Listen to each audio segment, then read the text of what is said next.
핵심 친문들이 이렇게 다 죽어나가는 걸 그냥 눈 뜨고 보고만 있을 것인가? 임종석 전 의원의 이 발언이 심상치 않게 들립니다. 함께 보시죠. 이재명 대표와 최고위원회에 묻고 싶습니다. 정말 이렇게 가면 총선에서 이길 수 있습니까? 당 지도부에 정중하고 간곡하게 요청드립니다. 중구 성동구 갑에 대한 의결사항을 제고해 주십시오.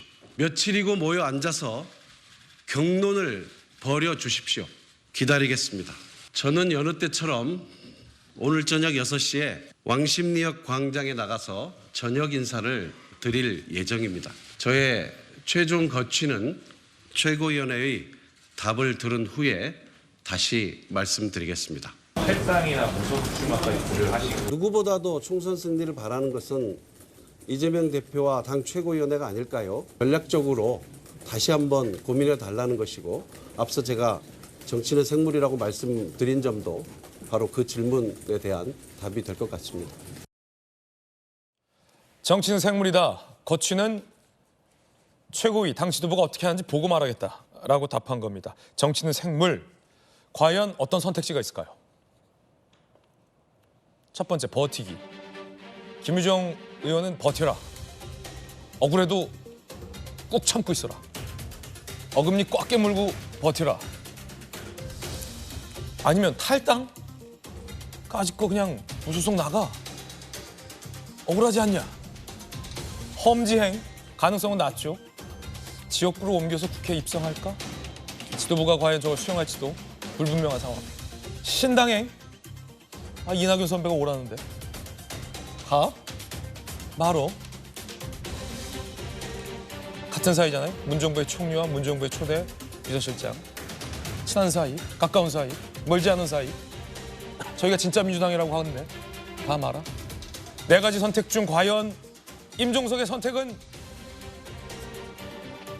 이 지역의 국회의원 출신인 진수 의원님 왜 안 나갔어요? 이렇게 민주당이 전현희와 임종석으로 분열되고 있는데 진수 의원님 왜 안 나오셨습니까? 여기 현역이셨는데. 그걸 잠깐 말씀드리면 제가 안 나가면서 윤희숙 의원이라는 새로운 카드가 윤희숙이 있기나. 부상하면서 후배를 위해 사실은 또. 제가 나갔더라면 여전히 기울어진 운동장이었을 텐데 윤희숙 경쟁력 있는 후보가 나가면서 급거에 이제 박빙 구도가 되면서 오히려 더 나은 결과 이렇게 겸손한 말씀을 얻을 거라는 제가 기대와 희망이 있습니다. 우선 제가 드리고 싶은 말씀은 지금 우리 김 변호사님이 왜 저렇게 납득하기 힘든 저런 상황을 만든 이재명의 의중이 무엇인가를 이렇게 그 배경을 추측을 하셨는데, 거기에 제가 보태서 조금 말씀을 드리면, 제가 사회학 전공이고 사회 심리도 좀 공부를 했고요. 사회 심리나 인간 심리나 비슷하기 때문에 보면 이재명 대표는 지금 민주당의 주류이면서 주류의 수장이잖아요. 그럼에도 불구하고 여전히 변방 멘탈리티, 비주류 멘탈리티에 근거한 피해의식이 계속 있는 것 같아요. 상당히 흥미로운 표현이에요. 변방 멘탈리티, 변방 멘탈.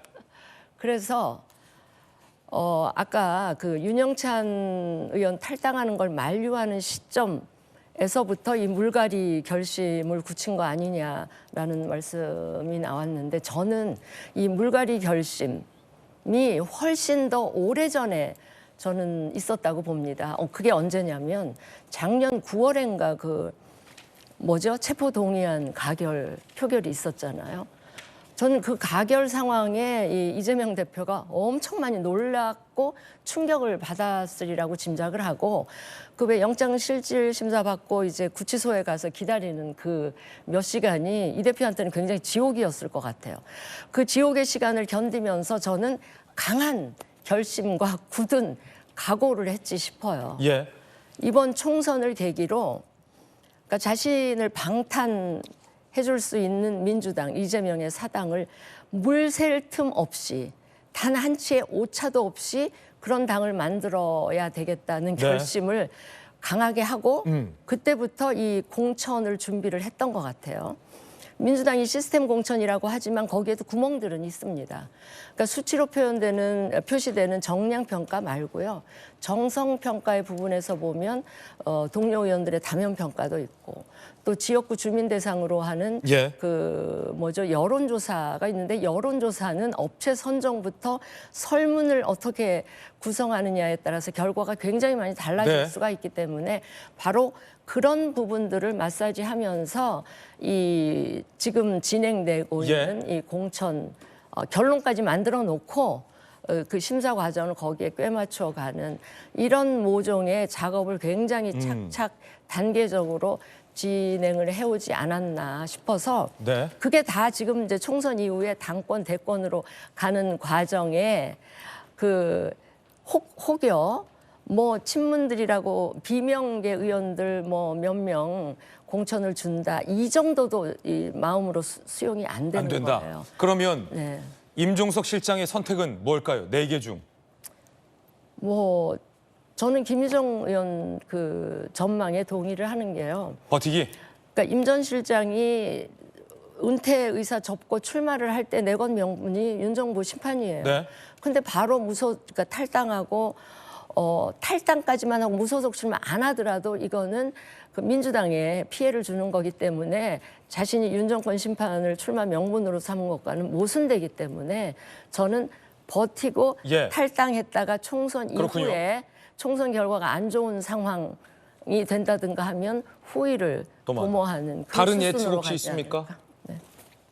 다른 예측이에요? 일단요. 험지 출마는 가능성이 전혀 없어요. 자, 3번 땡. 네. 이제까지 계속적으로 저기 출마하겠다고 했는데 예. 갑자기 저기에서 탈락시키니까 그럼 험지 출마 받겠습니다. 그럼 그러면 어떻게 할것 같다? 바보가 아닌 이상은 갈 수 없는 거고 그다음에 제가 하나씩 제외하는 걸로 하나씩 할게요. 제거합니까, 지금? 그다음에 저기에서 또 남아서 예. 민주당에 남아 있으면서 전현 의원을 돕는다? 이것도 바보 같은 짓이죠. 1번 땡. 그럼 없죠. 결과적으로 이제 지금 고민하고 있는 것은 무소속이냐 아니면 그냥 민주당 당으로 남아 있느냐 예. 이 둘 중에 선택지가 있는 거예요. 그런데 이제 고민을 하고 있는데 중요한 것은요. 친문이라고 세력이라고 일컫는 의원들이 집단 탈당을 해서 도모를 하느냐. 그래서 친문 연대 같이 만들어서 우리가 진짜 민주당이다 이렇게 가는 데 있어서 협의를 하고 만약에 문재인 대통령이 어느 정도 시그널만 줄 수 있다고 한다면 할 거예요. 그런데 이제 아직 문재인 대통령은 저는 요지부동이기 때문에 이제 그런 걸 보면서 과연 탈당해서 이렇게 새롭게 갈 것이냐 안 갈 것이냐 그 부분을 이제 고민하고 있는 거죠. 김광선 변호사님이 지금 임종석 실장 같은 처지라면 어떻게 할 거예요? 나간다? 저는 굉장히 마음이 그렇게 높지 않아요. 네. 저는 나갈 거예요. 진작에 나갔다. 알겠습니다. 여기까지 듣겠습니다. 예측이 각각 다양합니다. 나 같으면 진작에 나갔다. 한 달 전에 나갔습니까? 아니 이미 나가 있는 상태겠군요 저는 지금. 나가서 열심히 할 겁니다. 이미 나가서 열심히 네, 지든 이기든 간에. 네. 흥미로운 오늘 한 조간신문의 분석이 나왔는데 한동훈 비대위원장이 내건 운동권 청산을 정작 이재명 대표가 하고 있다.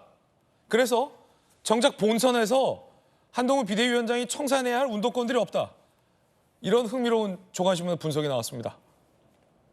여기서 질문은 한동훈이 하겠다는 운동권 청산을 왜 이 대표가 하느냐?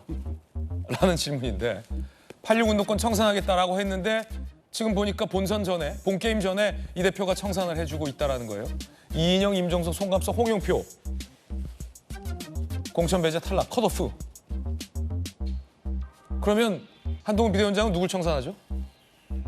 민주당 관계자 A. 군대로 치면 86 엘리트들은 육사 출신이고 이 대표는 사병, 비주류, 장교 정도다. 진수희 전 장관의 분석과 맥을 같이 합니다. 민주당 전직 의원 B. 늘 비주류에 머물렸던 변방 콤플렉스. 이번 공천에도 반영됐다. 성춘 부장님, 예. 한동훈 비대위원장은 이제 청산해야 할 사람이 그러면 이 대표밖에 안 남은 건가요? 한동훈 비대위원장 입장에서. 한동훈 비대위원장의 운동권 청산론이 정말 진심이었다면 지금 이제 방금 화면에서 본 것처럼 민주당에 있는 운동권 출신들은 저렇게 컷오프나 힘들어지고 있지 않습니까? 그럼 전 남은 운동권은 국민의힘 안에 있는 것 같은데요. 네. 하태경 의원, 원희룡 의원, 원희룡 전 장관 그리고 함은경 후보 다 뭐 운동권의 거물 아니었습니까? 다 전향하신 분들이라. 그렇죠. 그래서 저는 한동훈 위원장이 말하는 운동권 청산론이 전향하면 괜찮은가? 국민의힘에 오면 괜찮은가?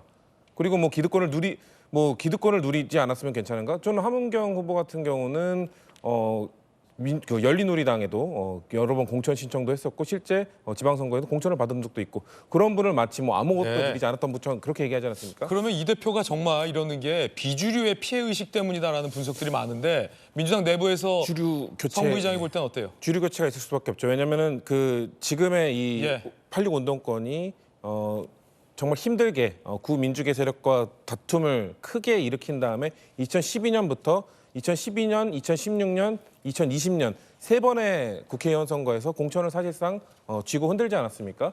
그거에 이제 또 이 세력이 또 바뀌는 시기에 엄청난 파열음이 있는 거라고 봅니다.